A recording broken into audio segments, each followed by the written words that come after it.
আসসালামু আলাইকুম everyone, I am Rasel Hussain. চলে আসলাম ছোট্ট একটি ব্লগ নিয়ে। এখন আছি আমরা হরজত শাহজালাল ইন্টারন্যাশনাল এয়ারপোর্টে। দীর্ঘ 4 মাস প্ল্যানিংয়ের পর আমরা আজকে চলে যাচ্ছি ঢাকা থেকে ব্যাংককে। ব্যাংকক থেকে যাব ভিয়েতনামের পরে ক্যাম্বোডিয়া অথবা মালয়েশিয়া।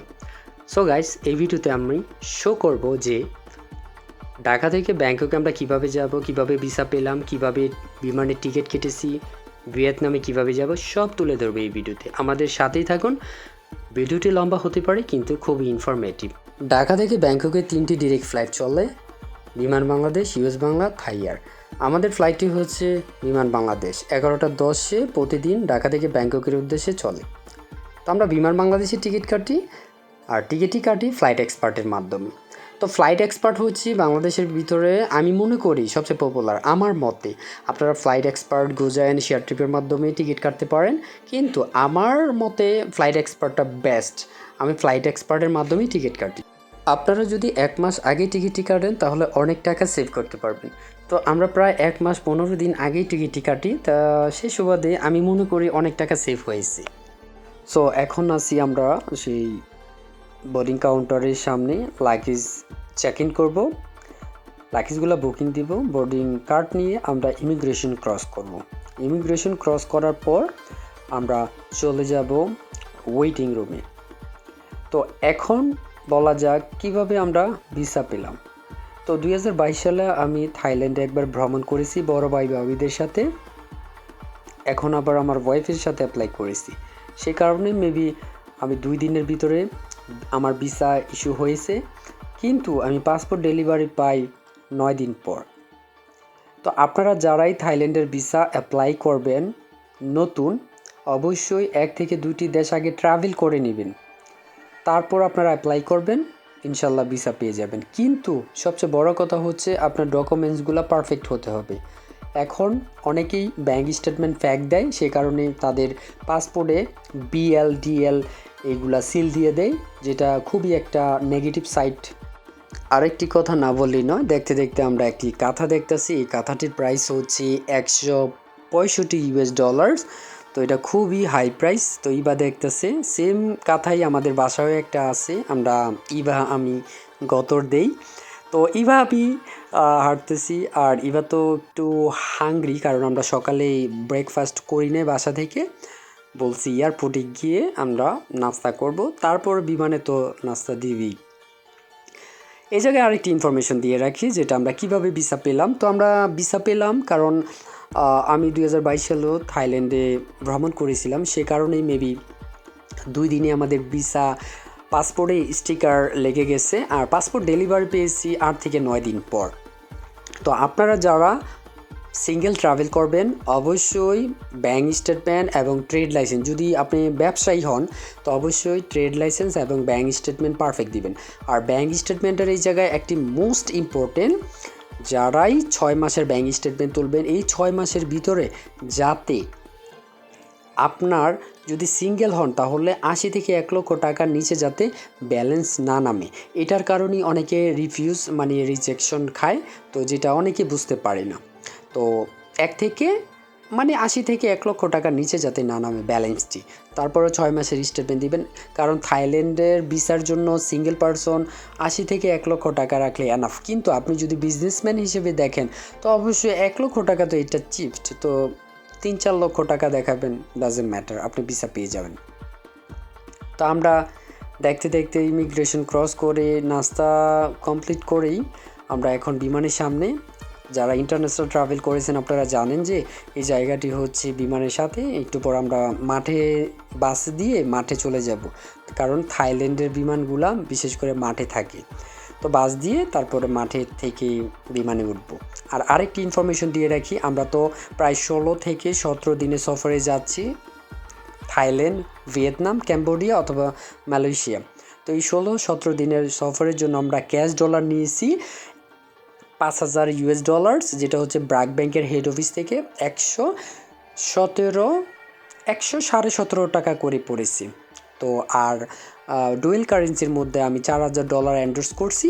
এই হচ্ছে আমাদের $4,000 আছে ডুয়েল কারেন্সির মধ্যে, সমপরিমাণ টাকা কারণ ডুয়েল কারেন্সি কিন্তু এটা ক্রেডিট কার্ড না, জাস্ট আপনার ব্যাংকে টাকা থাকতে হবে। তো আমার প্রায় 4.5 লক্ষ টাকার মতো ডুয়েল কারেন্সির মধ্যে আছে, আর $4,000 এন্ডোর্স করছে, আর ক্যাশ নিয়েছি আমরা $5,000, কারণ 16 থেকে 17 দিন 3টা দেশ ট্রাভেল করব, ব্যাপার স্যাপার তো বুঝতেই পারছেন।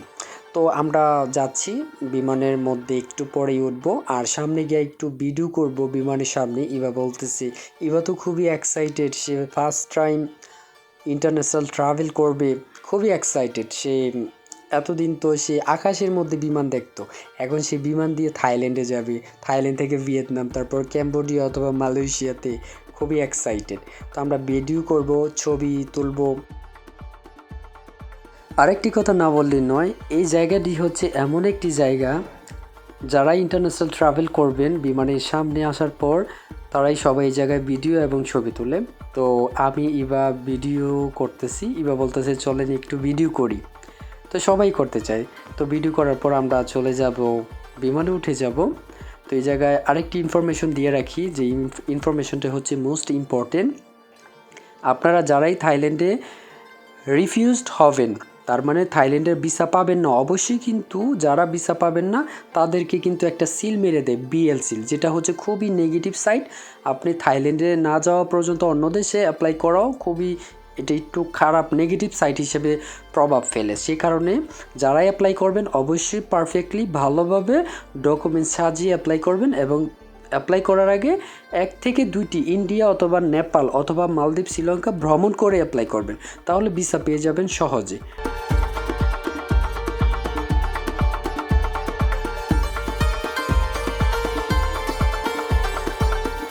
আর আরেকটি ইনফরমেশন দিয়ে রাখি, যেটা হচ্ছে আমরা তো যাওয়ার সময় আমাদের পার পারসন প্রতি পাসপোর্টে 30 কেজি, আপনি 30 কেজির 2 থেকে 3টি ব্যাগও ইউজ করতে পারবেন, কোনো সমস্যা নয়। অথবা এই 30 কেজি আপনি 30 কেজিরই একটি প্যাকেট করতে পারবেন, কোনো সমস্যা নাই। এটা কিন্তু অনেকে জানে না, কিন্তু পিস যদি থাকে তাহলে পিস 23 কেজি করে রাখতে হবে। আর যদি কেজি থাকে 30 কেজি, তার মানে আপনি এটা 15 কেজি করেও করতে পারেন, বা 10 কেজি করেও 3টা প্যাকেট করতে পারেন, বা 3টা লাগেজ ছোট ছোট করতে পারবেন, এটা আপনার ইচ্ছা। আর এখন তো আমরা এই যে বিমানটি একটু পরেই টেক অফ করবে, এটা হচ্ছে এখন রানওয়েতে আছে, আস্তে আস্তে বিমানটি রানওয়ে টেক অফ করার জন্য রানিং করতেছি। তো একটু পরেই টেক অফ করবে, আর আমরা আকাশে উড়ে থাইল্যান্ডে চলে যাব। আর আরেকটি ইনফরমেশন দিয়ে রাখি, যেটা হচ্ছে আপনারা যদি নিজে নিজে অ্যাপ্লাই করতে চান থাইল্যান্ডের ভিসার জন্য, আপনারা 3.5 থেকে 4,000 টাকার ভিতরে নিজে নিজেই অ্যাপ্লাই করে ভিসা পেতে পারেন, যদি নিজে নিজে করেন সব কিছু ভালোভাবে গুছিয়ে। আর যদি এজেন্সির মাধ্যমে ভিসা অ্যাপ্লাই করেন, তাহলে 5.5 থেকে 6,000, 6,500 টাকা চার্জ হবে, মানে 5 থেকে 6,500, 7,000, এই 2,000 টাকার ভিতরেই এজেন্সির চার্জটা নেই। এক এক এজেন্সি এক 5.5, অনেকে 6,500, অনেকে 6,000, এইভাবে আর কি। আর যদি নিজে অ্যাপ্লাই করেন তাহলে আপনি 4,000 টাকার ভিতরেই পাবেন। তো অলরেডি বিমানটি টেক অফ করে ফেলছে, তো একটু পর আমাদের খাবার দিবে। কারণ আরেকটি ইনফরমেশন দিয়ে রাখি, থাইল্যান্ডের বিমান বাংলাদেশ বিমানটি টেক অফ করার পরেই ওরা সাথে সাথে খাবার দেওয়ার চেষ্টা করে, প্রথম জুস বা কেক, জুস, কেক, তারপর একটু ভারী খাবার দেন। তো এখন আছি আমরা সেই বাংলাদেশের রাজধানী ঢাকা সিটির উপরে, এখন মেবি আছি যমুনা ফিউচার পার্কের উপরে, মেবি আমার কাছে লাগছে। তো যাচ্ছি থাইল্যান্ডে, আমার সাথেই থাকুন। আর আপনাদেরকে বলেছি যে একটু পরেই খাবার দিবে, ঠিকই একটু পরেই খাবার দেওয়া শুরু করে ফেলেছে। আর আপনারা জানেন যে ঢাকা থেকে ব্যাংককের এটা খুবই ডিউরেশনটা খুবই অল্প, 1 ঘন্টা 50 মিনিট বা 2 ঘন্টা 10 মিনিটের ভিতরেই ঢাকা টু ব্যাংককে আপনি যেতে পারবেন।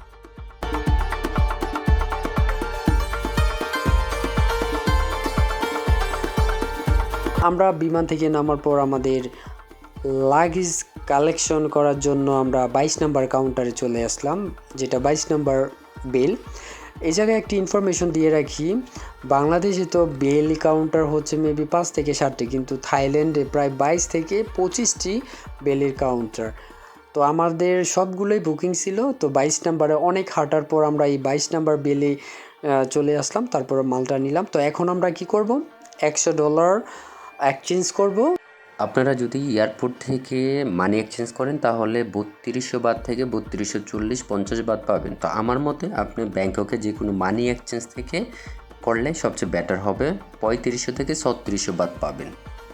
তো এই জায়গায় আরেকটি ইনফরমেশন দিয়ে রাখি, আপনারা যদি সিঙ্গেল হয়ে থাকেন বা যারা চিনেন তারা এই এয়ারপোর্ট থেকে, সুবর্ণভূমি ইন্টারন্যাশনাল এয়ারপোর্ট থেকে ডিরেক্ট মেট্রো দিয়ে যেতে পারেন, কোনো সমস্যা নাই। আর যদি গাড়ি দিয়ে যান, প্রাইভেট কার দিয়ে যান, তো অবশ্যই আপনার 400 থেকে 450 500 বাদ চার্জ হবে। তো এই হচ্ছে আমাদের ছোট্ট ব্লগটি, অনেক ইনফরমেশন দেওয়ার চেষ্টা করেছি, সো আমাদের সাথেই থাকুন। আর এই হচ্ছে থাইল্যান্ডের থাই ভাই, তো তার গাড়িটির দাম অনেক, প্রায় 60-70 লক্ষ টাকা, কিন্তু 450 বাদ দিয়ে সে ট্রিপ মারতেছি। তো এই হচ্ছে ইনফরমেশনগুলো, তো যারাই আমাদের ফলো করবেন অনেক ইনফরমেশন গ্যাদার করতে পারবেন। সো ভিডিওটি আর লম্বা করব না, এখানেই শেষ করতেছি। সবাই আমাদের জন্য দোয়া করবেন আর আমাদের অবশ্যই সাপোর্ট করবেন। আমি কিন্তু প্রফেশনাল ব্লগার নই, জাস্ট আমি ভিডিও মেক করতেছি ইনফরমেশন দেওয়ার জন্য।